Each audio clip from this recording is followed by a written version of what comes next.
M'dzina la Atate ndi la Mwana ndi la Mzimu Woyera. Amen. Tikulandireni abale okondeka mwa Ambuye pano patilankhuleni Ambuye. Lero pa 21 August 2024 imene ndi lachitatu, ndipo mpingo lero watipatsa mwayi osinkha-sinkha komanso kuphunzirapo pa moyo wa Pius wa namba 10 amene anali papa. Anadzipereka pa utumiki wake komanso koposaposa adamvetsa kunena kuti utumiki ndi udindo. Pamene tikuyandikira kapenanso madera enanso tilinso mu nyengo ya zisankho kumene pali anthu ena amene timangokonda mwina kuti tikhale akhristu tizipemphera ikafika nthawi ya maudindo ndiye zonena mbwe apa mposamba apa mpakumwa koma ndimakhala bize ine koma zochita zanga zambiri mpaka nakumakana kutumikira Mulungu. Pius wa namba 10 anadzipereka kwathunthu pa udindo wake ngati papa pozindikira kunena kuti munthu sungangonena kuti ndine khristu koma ulibe udindo. Tili ndi udindo moyo wathu wauzimu komanso tili ndi maudindo enanso amene ife timalandira kuchokera kwa anthu ena otsogolera mpingo, mabungwe osiyanasiyanaso ngakhalenso amu mpingo.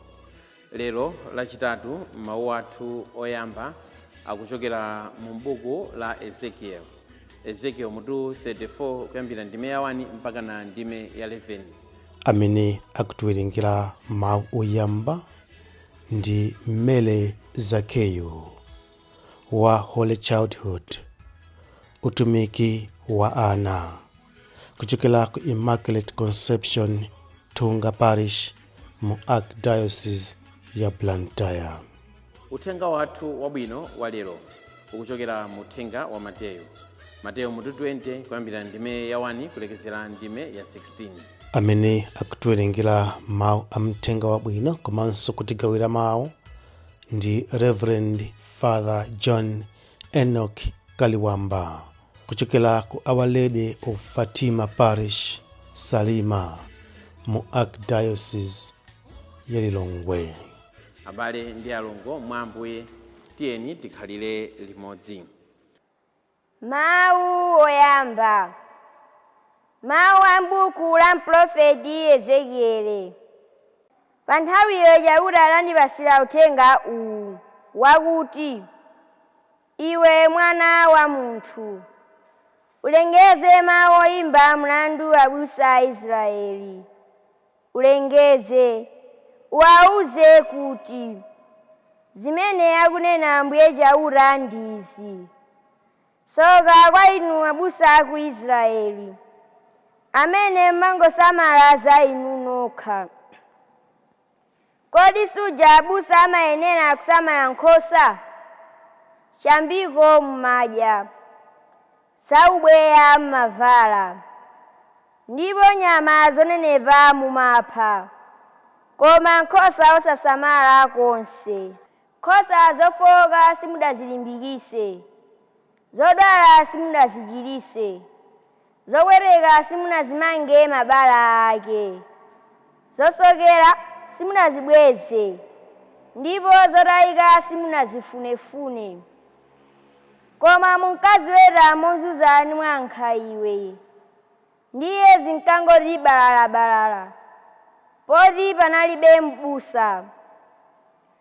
Motero zidasanduka chakudya cha zirombo zonse zakuthengo. Nkhosa zanga zidamwazikana kumangoyendayenda kumapiri ndi kumagomo ataliatali.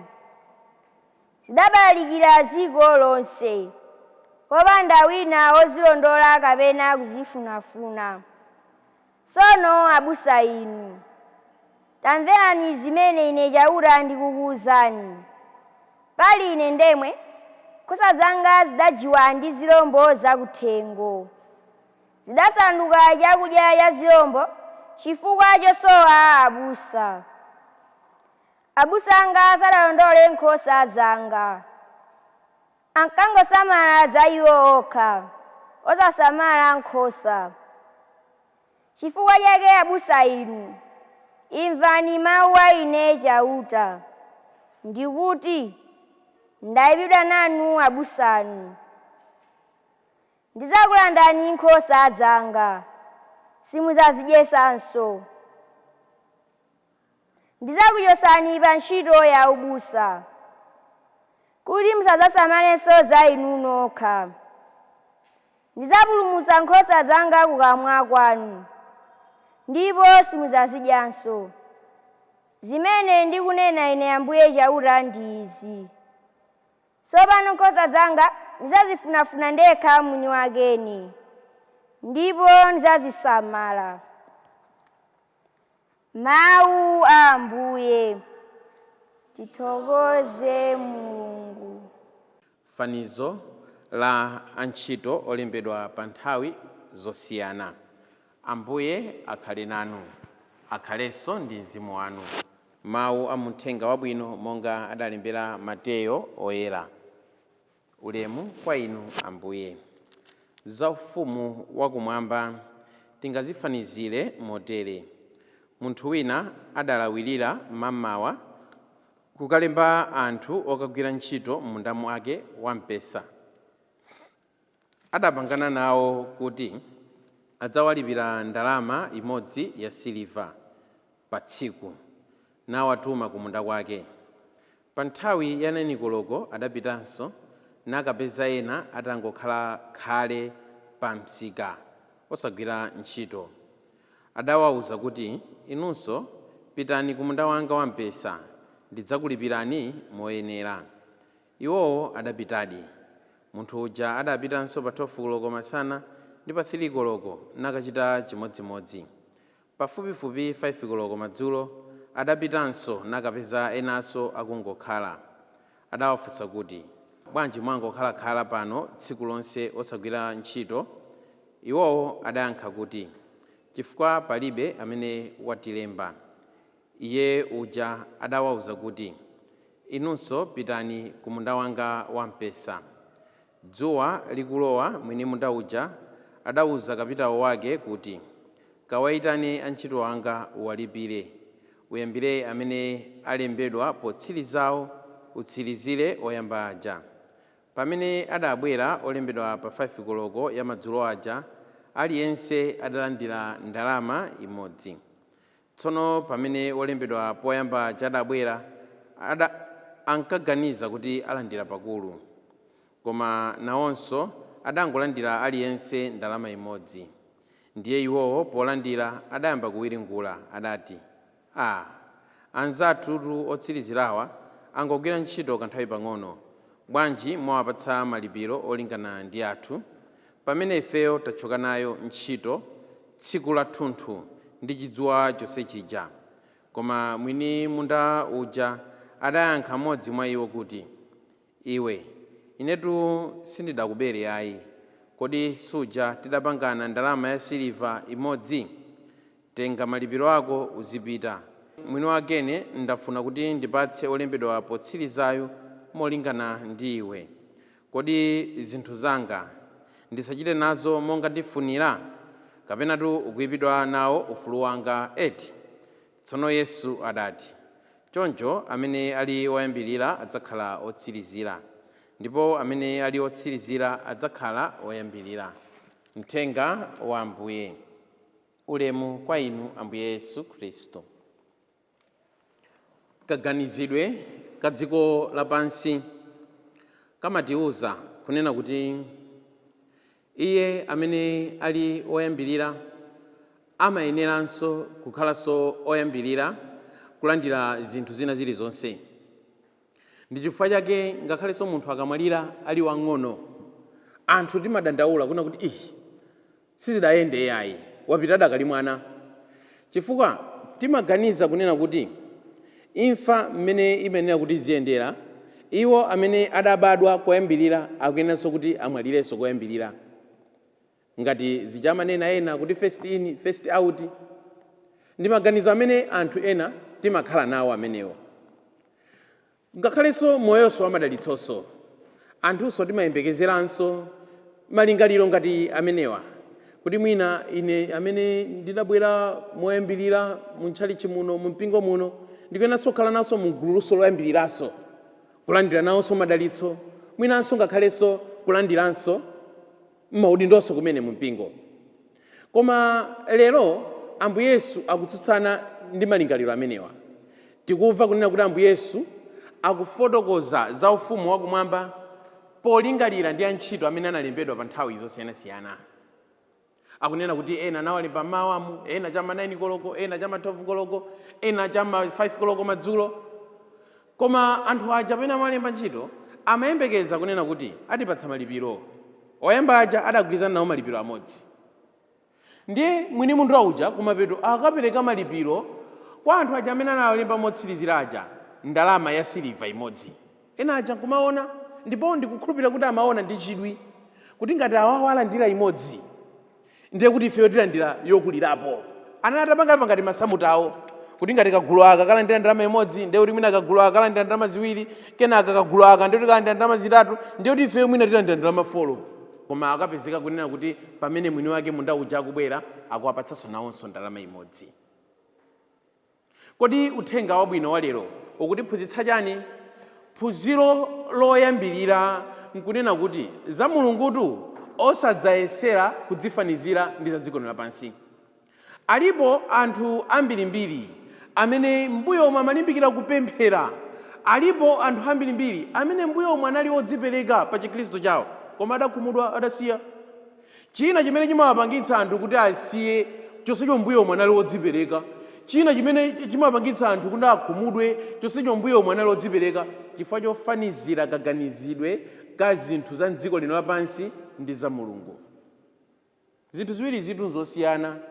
Za Mulungu tizilole zikhale za Mulungu, za mpingo tizilole zikhale za mpingo, za dziko lapansi tizilole kuti zikhale za dziko lapansi.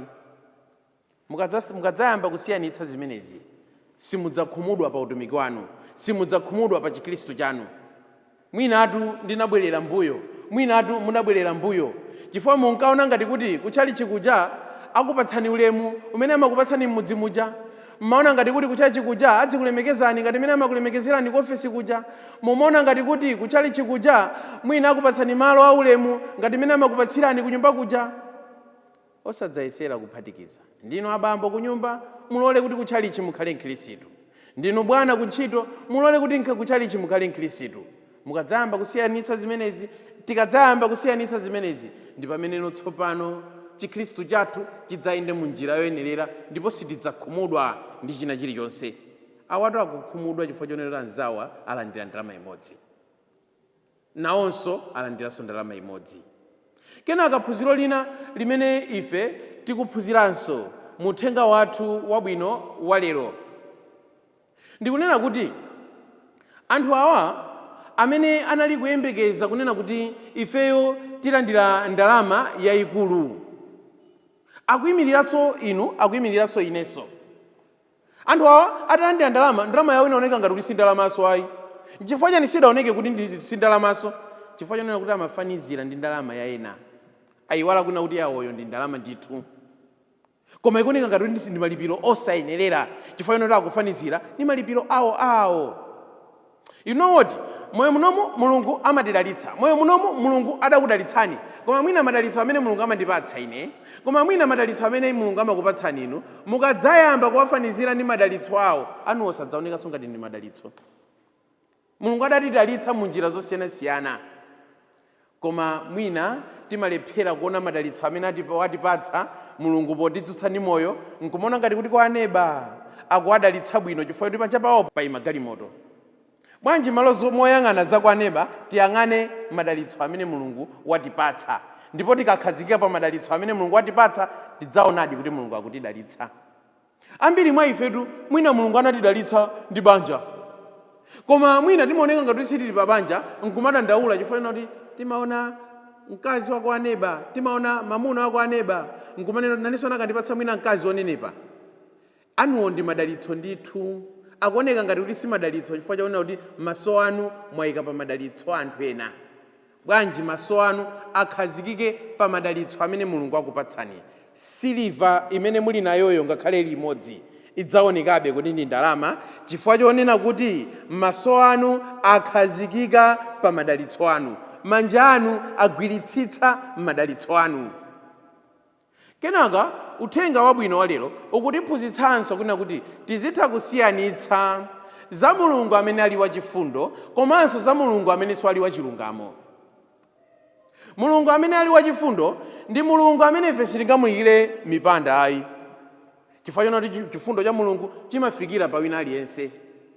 In all fairness, anthu amayembekeza kuti popeza kuti ine ndalembedwa mmawa ndi ndalama yambiri, popeza kuti ine ndalembedwa ntchito mochedwa ndi ndilandiranso ndalama yochepa. Komatu Mulungu wathu ndi wachifundo. Chifukwa chonena kuti Mulungu wathu ndi wachifundo, akuonetsa chifundo powapatsa ndalama imene ikuwayenerera wina aliyense, osadzayesera kusokoneza chifundo ndi chilungamo cha Mulungu. Moyo mwathu muno mwina timayembekeza kwina kuti popeza awa achita zoyipa, popeza awa sapemphera ndi kuti Mulungu sangawadalitse. Chimene mukukambacho ndi chilungamo cha Mulungu, koma chifundo cha Mulungu chikadzalowererapo mudzakhumudwa. Chifukwa Mulungu amagwetsa mvula pa anthu ngakhale ali ochimwa. Chifukwa Mulungu amadalitsa anthu amene ali ochimwa. Chifukwa Mulungu amapatsa mphatso anthu amene ali ochimwa. Ife tutaonapo atumiki a Mulungu amene mwina amaoneka kunena kuti moyo wawo si wabwino, koma ali ndi greatest following pa chilungamo cha Mulungu, samene kuti anthu aziwatsatira amenewo. Koma chifukwa kuti Mulungu ndi wachifundo, walola mtumiki wake amene ali ochepayo, amene ali ofokayo, kuti anthu azimutsatira. Taonako kuti ife atumiki a Mulungu amene mwina moyo wawo it's a scandal, koma akatayime paguwa nkulalikira, wina aliyense ndi nkumadziwanso kunena kuti koma ndi apa paphedwa lemba. Osadzakhumudwa iyayi kuna kuti nchifukwa chani awa moyo wawo matere, koma akafika apa ndezi matere iyayi. Mulungu timulole kuti akhale wachifundo, ngakhale nthawi yomweyo samakhalanso wachilungamo. Tisafune kuti nthawi zonse chitsogole ndi chilungamo cha Mulungu ayi. Chifundonso cha Mulungu tizichilola kuti chizitsogola. Chifukwa anthu ena mumati mukayambana ndi munthu mumafunanso kuti Mulungu asawadalitse.